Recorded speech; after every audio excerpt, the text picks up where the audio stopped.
Bonjour mes chers amis, et on entreprend cette semaine le 3e chapitre de l'Évangile de Luc. Ce chapitre qui termine cette première section, cette section qui représente la vie de Jésus avant son ministère public.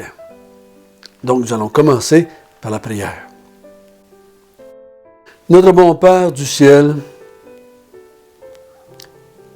on te demande encore une fois de nous guider, de nous conduire, de nous apprendre qui tu es, qui était ton Fils,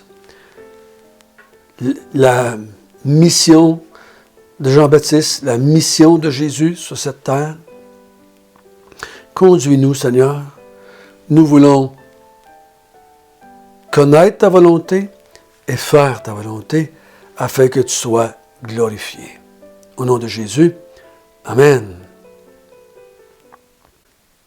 Pour bien comprendre le 3e chapitre, il ne faut pas oublier le but de Luc. Luc écrit à Théophile, un non-juif, pour l'aider à être certain de ce qu'il a entendu. Il faut bien comprendre ça. C'est important qu'on se le rappelle. Théophile avait entendu ces choses. C'est pas que Luc veut y apprendre des choses qu'il ne sait pas.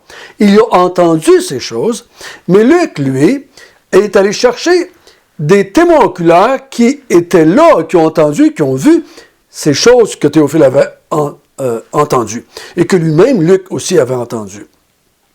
Donc, il dit, j'étais allé voir les témoins oculaires et je leur ai demandé, j'ai discuté avec eux autres pour savoir le quand, le où et le comment, les choses qu'on annonce, l'Évangile, comment ils se sont déroulés et qui était là, qu'est-ce qui s'est passé. Il ne faut pas oublier ça. Et pour bien comprendre le chapitre 3, je vais résumer ce qu'on a vu dans les 2 premiers chapitres en ce qui concerne Jean. Jean est né d'un père et d'une mère qui étaient des personnes justes devant Dieu, qui pratiquaient la loi. Zacharie était prêtre, et les deux étaient avancés en âge, et la femme de Zacharie était stérile, elle ne pouvait pas avoir d'enfant. Pendant que Zacharie est dans le temple, l'ange Gabriel lui apparaît, puis il lui dit quelque chose. Il dit, en réponse à ta prière, qui était aussi la prière du peuple, souvenons-nous, Zacharie n'est pas en train de prier pour ses choses personnelles dans le temple, il est le sacrificateur, il intercède pour les prières du peuple, qui étaient aussi les siennes, je crois, en ce qui concerne le Messie. Parce que ce que Luc dit par rapport à Jean, ça concerne le Messie. Ça ne concerne pas Zacharie et Élisabeth, ça concerne le Messie. L'œuvre que l'enfant Jean-Baptiste va faire en ce qui concerne Jésus le Messie. Il avait dit premièrement, son rôle, c'est de préparer un peuple bien disposé au Seigneur, afin que quand le Messie va se présenter, il va être reçu par le peuple. Il dit, il va ramener les enfants auprès de Dieu. Les enfants de Dieu s'étaient éloignés, avaient rejeté, avaient repoussé Dieu, s'étaient tournés vers les idoles et Dieu les avait envoyés en esclavage. Et depuis ce temps-là, depuis 800 ans, ils étaient en esclavage. Sous les dominations des Perses, Grecs et Romains. Donc il dit, il va ramener le peuple d'Israël vers son Dieu. Et on a vu ensemble qu'il va être rempli du Saint-Esprit.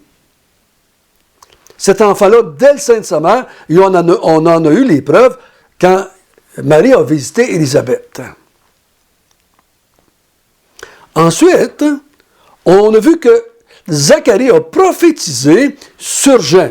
Il lui a dit ceci, tu vas être prophète du Très-Haut, donc tu vas être un instrument dans les mains de Dieu pour parler au peuple d'Israël. Tu vas être un prophète. Le prophète parlait au peuple de la part de Dieu. Il dit, tu vas marcher devant le Seigneur, devant Jésus, devant le Messie. Tu vas préparer ses voies afin d'amener la connaissance du salut par le pardon des péchés. Donc, son rôle, c'est de préparer le peuple, d'avertir le peuple que le Messie arrive, qu'ils doivent se repentir, revenir à Dieu, comme on a vu, pour servir Dieu tous les jours de leur vie. Donc, il dit, si vous voulez comprendre le salut qui arrive, vous devez vous repentir et revenir vers Dieu.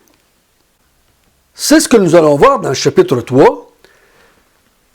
Jean-Baptiste va commencer à œuvrer pour préparer le peuple à recevoir le Messie.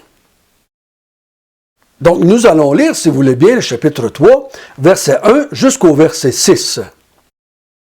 La 15e année du règne de Tibère César, lorsque Ponce Pilate était gouverneur de la Judée, Hérode, tétrarque de la Galilée, son frère Philippe, tétrarque de l'Iturie et du territoire de la Traconite, Lysanias, tétrarque de la Bilène, et du temps des souverains sacrificateurs, Anne et Caïphe, la parole de Dieu fut adressée à Jean, fils de Zacharie, dans le désert. Et il alla dans tout le pays des environs du Jourdain, prêchant le baptême de repentance pour la rémission des péchés, selon ce qui est écrit dans le livre des paroles d'Ésaïe le prophète. C'est la voix de celui qui crie dans le désert. Préparez le chemin du Seigneur, aplanissez ses sentiers. Toute vallée sera comblée, toute montagne et toute colline seront abaissées. Ce qui est tortueux sera redressé, et les chemins raboteux seront aplanis, et toute chair verra le salut de Dieu. Donc, premièrement, Luc met dans le temps, dans l'histoire, ce qu'il va raconter, ce qu'il va dire par rapport à Jean et le baptême de Jésus dans ce chapitre-là. Il situe une date, il donne une date. Si vous êtes moindrement historien, que vous aimez l'histoire, si vous prenez ici les hommes, Tibère, Ponce Pilate, Hérode, et Philippe, et Lysanias, tous ces gens-là, si vous les croisez dans le temps, vous allez trouver une date où est-ce que Jean a commencé à prêcher. Souvenons-nous, on est 30 ans plus tard que les visites des anges sur la terre. Et on est ici 6 mois avant le début du ministère de Jésus. Cette partie, ce chapitre 3, couvre une période de 6 mois. Le début du ministère de Jean jusqu'au baptême de Jésus. Et ensuite, au chapitre 4, on va tourner dans le ministère de Jésus, public. Je vous l'ai dit à plusieurs reprises, il est important de bien comprendre les 3 premiers chapitres si on veut comprendre le restant de ce que Jésus va faire pendant 3 ans. Donc, il dit, au moment où est-ce que ces hommes-là étaient présents, au moment où est-ce que les souverains sacrificateurs Anne et Caïphe étaient en place, la parole de Dieu fut adressée à Jean. Donc, Dieu s'adresse à Jean pour qu'il parle au peuple. Le prophète reçoit les paroles de Dieu, reçoit la parole de Dieu, reçoit le message que Dieu veut donner à son peuple, et il sert d'instrument humain pour s'adresser au peuple. C'est à ce moment-là que Dieu va parler à travers Jean. C'est important, parce que si on ne voit pas Dieu qui adresse la parole à Jean, et qu'on voit Jean juste comme un autre phénomène, comme Bouddha, comme Krishna, comme Mahomet, ces gens-là n'étaient pas des prophètes de la trempe, si je pourrais dire, de Jean. Je crois même qu'ils n'étaient même pas des prophètes de Dieu. Jean est un prophète de Dieu. C'est pas mal différent. La parole de Dieu s'est adressée à Jean. Et Jean va commencer son ministère. Il faut bien comprendre ça. Il faut voir ce que Jean va dire, ce qu'il va accomplir, comme étant l'œuvre de Dieu parmi les êtres humains. Jean n'est que le porte-voix, je pourrais dire. Jean est le haut-parleur. Jean est le moyen par lequel Dieu parle à son peuple. Si on ne voit pas ça, il ne portera pas beaucoup d'attention. On va voir juste un bonhomme un peu excentrique qui va, comme nous présentent les films hollywoodiens, un peu excentrique avec sa peau de chameau et ses grands cheveux, et zurte, et un peu fanatique. C'est pas le contenant qui est important, c'est le contenu. Qu'est-ce que Dieu veut que Jean dise au peuple? Et le verset 3 nous dit, « Et il alla dans tous les pays des environs du Jourdain, prêchant le baptême de repentance à cause des pardons des péchés, selon qu'il est écrit dans les paroles d'Isaïe le prophète. » Donc Jean va sortir du désert, parce qu'on a vu à la fin du verset 2, qui était dans le désert, il va sortir du désert et il va s'en aller près du Jourdain. Il va faire son ministère de 6 mois à 1 an alentour du Jourdain. Normal, il appelle les gens à se faire baptiser. Donc ça prend de l'eau. Il appelle les gens au baptême. Ça va se passer, ces 6 mois-là à 1 an, autour du fleuve du Jourdain. Donc, il va commencer à prêcher le baptême de repentance à cause du pardon des péchés. Il appelle les gens à se repentir à cause du pardon des péchés. Donc, à cause que les hommes ont besoin d'être pardonnés, Dieu les appelle à la repentance.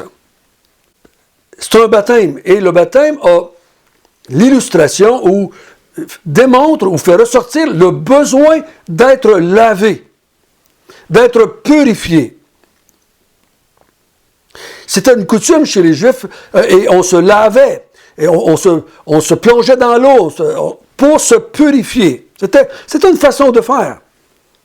Ça symbolisait la purification. Mais pas la purification du corps, dans notre texte, parce qu'on appelle les gens à la repentance, à cause des péchés. Donc, la repentance touche le fait que l'homme est un pécheur. Il n'y aura pas de pardon s'il n'y a pas de repentance. Et il dit au verset 4, selon ce qui est écrit dans le livre des paroles d'Isaïe. Donc, il dit, ce que Jean va faire pendant les 6 mois à 1 an, c'est ce qu'il va faire, c'est l'accomplissement de ce que le prophète Isaïe avait annoncé. Il avait annoncé quelque chose. Que on devait préparer l'arrivée du salut de Dieu, de celui que Dieu enverrait pour sauver son peuple. Et là, il illustre l'arrivée d'un roi. Il dit, il va aplanir les sentiers, combler les vallées, toutes les collines seront abaissées, ce qui est tortueux va être redressé, les chemins raboteux vont être aplanis. C'est une façon de préparer. Quand quelqu'un d'important arrivait, on préparait le chemin où le roi invité ou le roi qui arrivait pour pas qu'il tombe, qu'il trouve des embûches. C'est un peu comme ça, on dirait, on déroule le tapis rouge. En déroulant le tapis rouge, on démarque, on démontre notre attitude envers celui qui arrive, on le voit comme étant un personnage important. Donc, Jean devait préparer l'arrivée du salut de Dieu, et le moyen par lequel il va se préparer, les gens, c'est la repentance, à cause des pardons des péchés. L'homme doit se repentir pour avoir le pardon des péchés que Jésus va accomplir. S'il n'a pas de repentance, il n'y a pas de pardon des péchés. C'est important de bien y penser. Je trouve un peu triste, un peu désastreux, que j'entends beaucoup de gens prêcher l'Évangile, j'entends plein de personnes annoncer l'Évangile à la télévision ou ailleurs, sur YouTube, et amènent les gens à vouloir se convertir pour le pardon des péchés, mais ils ne parlent pas de repentance. Demander aux gens de reconnaître qu'ils sont des pécheurs, ce n'est pas la repentance. Quand j'étais catholique, je reconnaissais que j'étais pécheur. Mais ce n'était pas la repentance. La repentance va beaucoup plus loin que d'avouer que j'ai fait des péchés. Parce que dans tous les mouvements religieux, on avoue qu'on fait des péchés. La repentance, ici, on l'a vu au chapitre 1 et chapitre 2, c'est qu'on ramène les gens vers Dieu. Tu t'es éloigné de Dieu, tu as abandonné Dieu, tu ne vois plus Dieu comme le Créateur, comme le Maître, le Seigneur. Tu ne vois plus Dieu comme celui que tu es là pour le servir. Parce que les religions, eux autres, veulent se servir de Dieu. Ils reconnaissent qu'ils sont des pécheurs, mais ils veulent se servir de Dieu. Il dit, il faut que tu reviennes à Dieu. Beaucoup de gens qui disent se repentir n'avoueront jamais qu'ils avaient abandonné Dieu. Ouais, mais je n'étais pas parfait. J'étais un pécheur, mais pas un trop grand pécheur. Oh, j'entends souvent des gens qui disent se convertir, puis qui disent qu'ils ont toujours aimé Dieu. C'est impossible. Si tu as toujours aimé Dieu, tu n'as pas besoin de te repentir. Le rôle de Jean, c'est de ramener le peuple à Dieu. C'est d'emmener le peuple à se préparer à recevoir le salut de Dieu. Tu n'as pas besoin d'être délivré par Dieu si tu as toujours aimé Dieu. Tu n'as pas besoin de te repentir, de préparer le chemin du salut si tu t'étais pas éloigné. Tu n'as pas besoin d'un prophète comme Jean pour te dire de revenir à Dieu si tu t'es jamais éloigné de Dieu. La repentance, c'est de revenir à Dieu qu'on a abandonné et qu'on revient, comme on a vu dans les chapitres avant, pour servir Dieu dans la sainteté et dans la justice tous les jours de notre vie. On ne revient pas à Dieu pour qu'il nous lave le cœur pour qu'on puisse aller au ciel, mais qu'on meurt. Hein? On revient à Dieu pour le servir, pour qu'il nous donne la capacité de le servir dans la sainteté et la justice tous les jours de notre vie. Ici, maintenant, et on va continuer à le servir dans l'éternité. Mais comprenons bien ceci. J'appelle pas les gens à reconnaître. La repentance n'appelle pas les gens à reconnaître « Oh, j'ai trompé ma femme. Oh, j'ai compté des mensonges. Oh, j'ai pas toujours été honnête sur mes impôts. Oh, j'ai déjà regardé de la porno. » C'est pas ça qu'il parle. Il parle de revenir à Dieu.